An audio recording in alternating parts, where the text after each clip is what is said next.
മനസ്സ് ശരിയല്ലാത്ത സമയത്ത് എന്ത് ഇഷ്ടഭക്ഷണം, പക്ഷേ വേണ്ടെന്ന് പറഞ്ഞാൽ ഉമ്മക്ക് മനസ്സിലാകും എനിക്കെന്ത് സംഭവിച്ചിട്ടുണ്ടെന്ന്. ഉള്ളിലുള്ള വിഷമം ഉമ്മയോട് തുറന്നു പറഞ്ഞാൽ ഉമ്മയുടെ മനസ്സ് വേദനിക്കുകയും ചെയ്യും. പറയേണ്ടത് മനസ്സ് പറഞ്ഞതും ഉമ്മയുടെ കയ്യിൽ നിന്നും പ്ലേറ്റ് വാങ്ങി കഴിക്കാൻ തുടങ്ങി. മധുരം കുറഞ്ഞ ചായയും പേര് കണ്ടെത്തിയിട്ടില്ലാത്ത ആ പലഹാരവും കഴിച്ചിരിക്കുമ്പോൾ ഉമ്മ പറഞ്ഞു, നമുക്കിനി പോയി കാണാൻ ആളുകളൊന്നും ഇല്ല. എല്ലാവരോടും ഞാൻ ചോദിച്ചു. അപ്പോൾ അവരൊക്കെ പറയുന്നത് നിക്കാഹ് കഴിഞ്ഞാൽ ഡ്രസ്സ് മാറ്റിക്കാൻ പോകാം, വേറെ ഒരു പോക്ക് വേണ്ട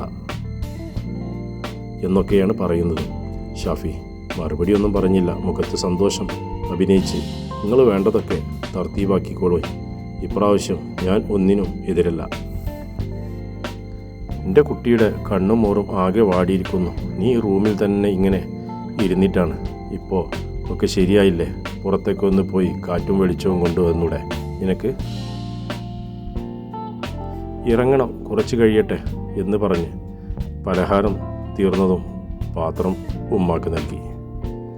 ഉമ്മയോടൊപ്പം താഴേക്ക് ചെന്നു. എല്ലാവരും കുട്ടിയുടെ വീട്ടിലെ വിവരങ്ങൾ ആണ് അപ്പോഴും സംസാരിക്കുന്നത്. കൂടുതൽ കേട്ടു നിൽക്കാതെ പുറത്തേക്കിറങ്ങി. ബൈക്കുമായി മുന്നോട്ട് പോകുമ്പോൾ മനസ്സിൽ മുഴുവൻ ഇത് കെട്ടിയാൽ ഉണ്ടാകുന്ന ബുദ്ധിമുട്ടുകളായിരുന്നു. ഫെബിനയുടെ വീട്ടുകാർ അറിഞ്ഞ് ഇതൊന്ന് മുടക്കിയിരുന്നെങ്കിൽ എന്ന് മനസ്സ് പറഞ്ഞതും അറിയാതെ ചിരിച്ചുപോയി. ഒരു എത്തും പിടിയും കിട്ടുന്നില്ലല്ലോ പടച്ചോനെ. സ്വന്തം ജീവിതം കൊണ്ട് കളിക്കേണ്ട അവസ്ഥ ആർക്കും ഇങ്ങനെയൊരു സാഹചര്യം വരാതിരിക്കട്ടെ. ആരോടെങ്കിലും ഇതൊന്ന് മനസ്സ് തുറന്ന് പറയണമെങ്കിൽ ഇതിനൊരു തീരുമാനം ഉണ്ടാക്കാൻ കഴിയുന്ന ആളാവണം.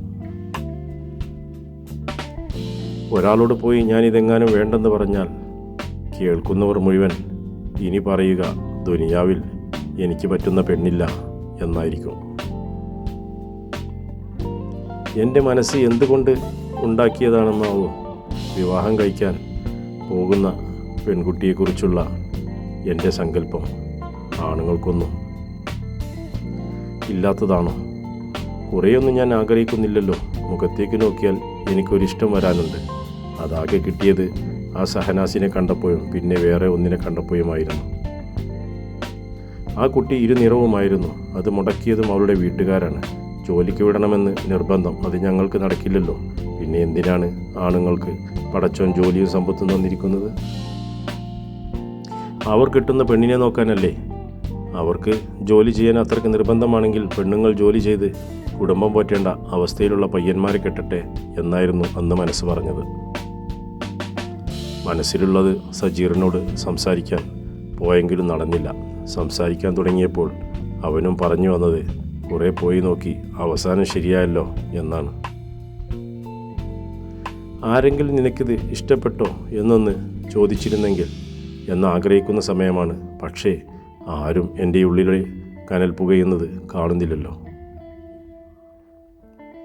പടച്ചോൻ അറിയുന്നുണ്ടാവും. അവനെന്തെങ്കിലും മനുഷ്യനറിയാത്ത ഹിക്മത്ത് പദ്ധതി ഉണ്ടാവാം. അതാവും ഇതെന്നിലേക്ക് അടുപ്പിക്കുന്നത്. ഒരുപാട് കറങ്ങി വീട്ടിലേക്ക് എത്തിയപ്പോഴേക്കും നേരം ഒരുപാടായിരിക്കുന്നു. രാത്രിയിൽ ഭക്ഷണം കഴിക്കാനിരിക്കുമ്പോൾ ഉബൈദ് ഉപ്പാക്ക് വിളിക്കുന്നത് ശ്രദ്ധിച്ചു. അവൻ സംസാരിച്ച് ഫോൺ വെച്ചപ്പോൾ എന്താണ് ഉബൈദ് പറഞ്ഞതെന്ന് ചോദിച്ചതും ഉടനെ കല്യാണം വേണമെന്ന് കുട്ടിയുടെ വീട്ടുകാർ പറയുന്നുണ്ടെന്നാണ് അവൻ പറഞ്ഞത്. അതിനിപ്പോൾ എന്താ, നമ്മൾ ഓക്കെ ആണല്ലോ. കൂടുതൽ പറയാനും വിളിക്കാനും ഒന്നും ഇപ്രാവശ്യമില്ല. നാളെ തന്നെ നല്ലൊരു ഡേറ്റ് കണ്ടെത്തി അവരോട് നിക്കാഹ് നടത്താൻ പറയാം. ഉപ്പ അങ്ങനെ പറഞ്ഞതും ഈ ആഴ്ച ഇനി പറ്റുമോ?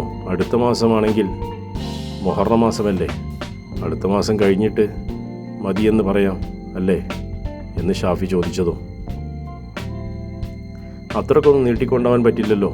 മാസത്തെക്കുറിച്ചൊക്കെ ഞാൻ ഉസ്താദിനോട് ചോദിച്ചിരുന്നു. ഉസ്താദ് പറഞ്ഞത് നിർബന്ധമാണെങ്കിൽ അടുത്ത മാസം ആദ്യം നടത്തുന്നതുകൊണ്ട് കുഴപ്പമൊന്നുമില്ലെന്നാണ്.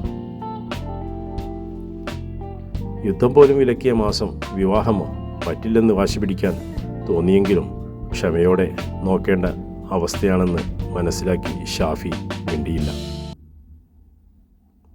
കൂടുതൽ ആ വിഷയങ്ങൾ ചർച്ച ചെയ്യാതെ ഉറങ്ങാനായി റൂമിലേക്ക് ചെന്നപ്പോഴാണ് മൊബൈലിലേക്ക് സുറുമിയുടെ ഒരുപാട് മിസ് കോളുകൾ വന്നു കിടക്കുന്നത് കാണുന്നത്.